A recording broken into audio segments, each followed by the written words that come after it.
There's a particular kind of hunger that comes with finishing a great JRPG, an ache for more. New lands to explore, threads of story left untied, characters who still feel like friends. For a certain generation of players, that ache never quite left. Some games end on a quiet note, content and complete. Others close a chapter, not the book. They leave us with questions and possibilities, with worlds that beg to be explored again. Today, we're talking about those games. 10 JRPGs that weren't just excellent, they deserved sequels, not remasters, not spiritual follow-ups, but direct continuations. More stories, more endings, another chapter for characters we cared about. If you've got one in mind that I miss, hold it at the back of your mind. We'll talk at the end. At its heart, Radiant Historia is a game about choices, not in the vague, branching sense you see in modern titles, but in a rigorous, almost mathematical way. 2 timelines. A single map you can rewind and rewrite. Every decision ripples outward. The DS original felt like a handcrafted puzzle, combat that required tactical planning, a story that rewarded patience, and a central conceit, time as a map, that no other JRPG had used with such precision. A remake arrived later, but a remake is not a sequel. The world of Historia still felt like a book half read. Characters with questions left unanswered, political machinations begging further exploration. It's the kind of concept that screams sequel, new timelines, new consequences, new ways to break the system. Yet beyond the polished re-release, the question remained unanswered. What came after the last choice? There's a unique intensity to the Legend of Dragoon, sweeping fantasy, with a tone that mixed earnestness and operatic melodrama. Its mechanics, the timing-based addition, combos, the Dragoon transformations, made battles feel cinematic. And then there was the story, a sprawling cast, a slow burn of revealed betrayals, legends that hinted at a much larger mythos. When the credits rolled, players were left with a clear sense that this was only the beginning. Plot threads were left dangling, and the world felt far larger than the map on screen. Over the years, a passionate fanbase campaigned for a sequel, for closure, for the next chapter. Commercial reality, shifting studio priorities, and the long march of console generations kept that hope at bay. Dragoon's world remained suspended, beautiful, incomplete, remembered. Vagrant Story is a game that wore its weirdness like armor. Complex weapon crafting, a labyrinthine castle, and a plot told in shards of philosophy and half-whispered history. It asked more of players than most games dared to, and rewarded them with a singular, unforgiving masterpiece. It was a title that seemed to exist in its own gravitational field. Critics adored it, players respected it, and yet there was nowhere obvious to take it next. The world felt complete but tantalizing, a fragment of a mythology that could have expanded into a series of grim, mature entries. Instead, the studio turned its energies elsewhere. Vagrant Story became a legend whispered among collectors and CRPG scholars. Perfect, solitary, and never continued. Ever. When the last story arrived, it felt like a love letter to classic storytelling. Characters you wanted to spend time with, set pieces that breathed, and combat that blended cinematic set pieces with tactical weight. Hironobu Sakaguchi and Mistwalker's fingerprints were all over it, an obvious attempt to marry old-school JRPG feeling with modern sensibilities. Commercially, it did well enough, and critically it was praised. But it released late in the Wii's life cycle, and the platform's audience was shifting. For a while, it seemed like a one-off, a memorable, self-contained tale that nevertheless left threads, relationships, hinted conspiracies that could have been expanded into a trilogy. The industry moved on to new hardware and new priorities. The last story remained a bright, solitary ember, beautiful and quietly mourned by those who wanted more. To speak of Xenogears is to speak of ambition. Here was a game that mixed mecha and metaphysics, a sprawling narrative that dove into identity, religion, and the shadows of human memory. Its story was dense, occasionally opaque, and often confrontational. It dared to ask big questions. And here's the ache. Development realities prevented a full, clean telling. Fans got an unforgettable first act, and then a patchwork of exposition. They were offered the shape of something enormous, without the final stone to close the circle.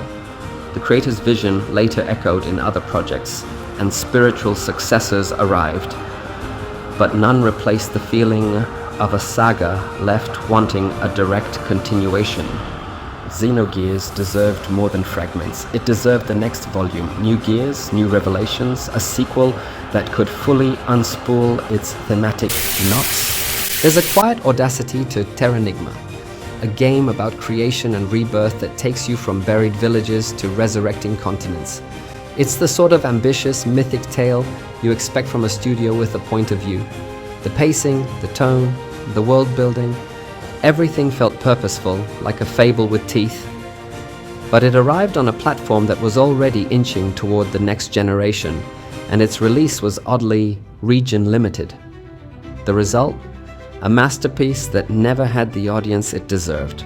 After the credits, you could feel the yawning potential for a sequel, new worlds to rebuild, new philosophical questions to ask.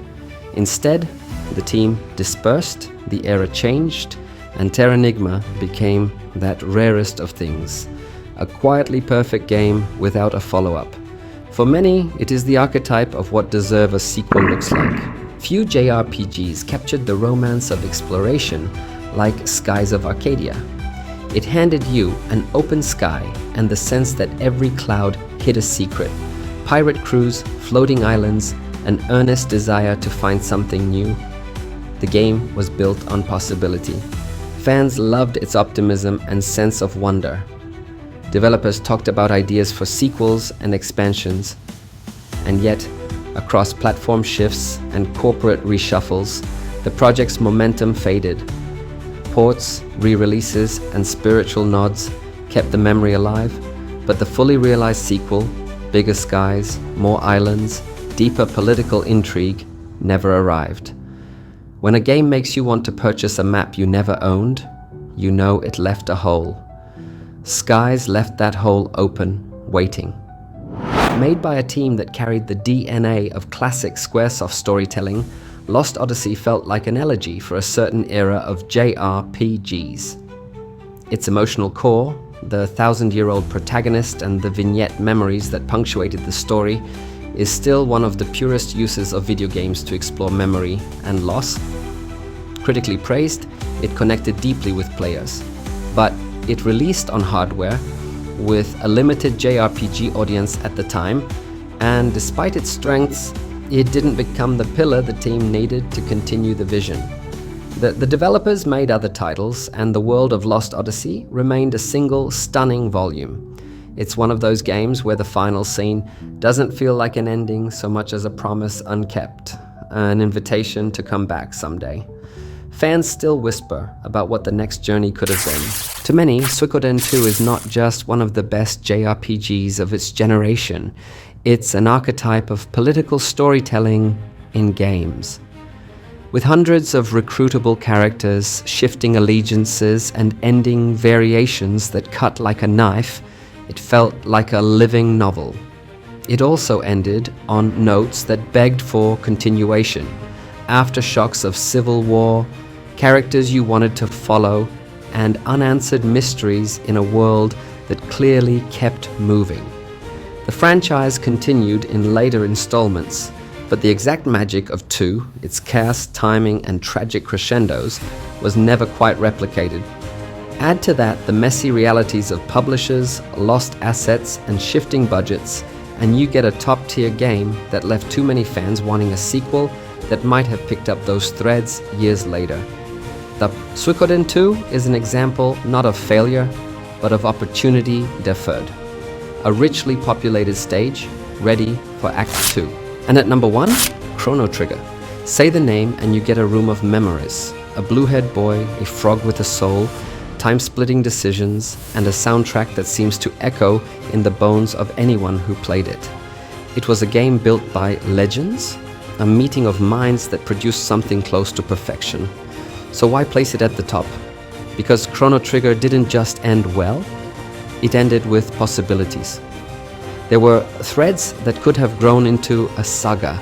The consequences of time travel, vast timelines unexplored, the emotional lives of characters who still felt like friends. We did get Chrono Cross, a bold and controversial move that took the series in a new direction. But many players never felt it answered the question, what then? A direct sequel, a true continuation of the original cast story, has been asked for in forums, at conventions, and in headlines for decades. Corporate caution, shifting studio priorities, and the challenge of recapturing lightning in a bottle kept that sequel from arriving. For a generation that grew up with that first cartridge, the absence of Chrono 3 is perhaps the most palpable thing games have ever left us with. The idea of a story so loved it keeps asking to be finished. So what unites these 10 games? It's not failure. Most of them are near canonical masterpieces. It's timing, business, and sometimes just the way the industry moves on. Which one was your favorite?